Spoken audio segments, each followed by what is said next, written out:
Oh my god, I completely love this book. Immediate 5 stars. I knew it was going to be 5 stars in like the first 30 pages. So I just got done reading How Democracies Die by Stephen Levitsky and Daniel Ziblatt. I hope I'm pronouncing that correctly. Oh my god, I loved it. So this is non-fiction.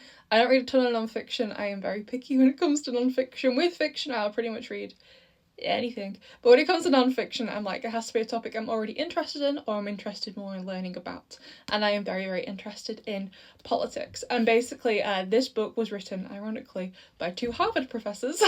And it's about Trump's first term and the signs that democracy in America, in the US, was slowly dying under him. And they have like this litmus test of like different signs to look out for, basically, of an authoritarian regime slowly rising. And even though it is about his first term, I feel like there is so much in this that is applicable to so far what's happening with his second term. And it also compares it and looks at other authoritarian regimes throughout history in other countries and how they're comparable. So 2 major examples it looks at towards the start of the book are Chile and Venezuela, and like the different kind of things going on there. I think like a lot of it, so for example what happened in Chile is that there was a military coup and democracy kind of died immediately, whereas in Venezuela it was a democratically elected official who slowly became more and more authoritarian, basically. So it looks at different features of how a democracy can die and then applies it to what is happening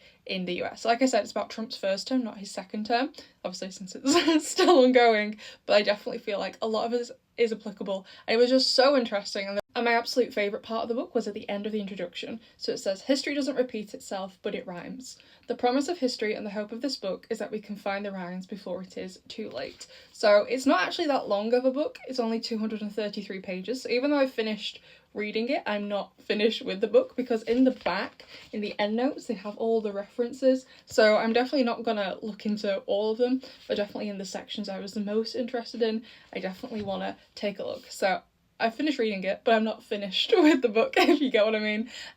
It was so good, and I think if you're interested in politics, then I think you'll really enjoy this.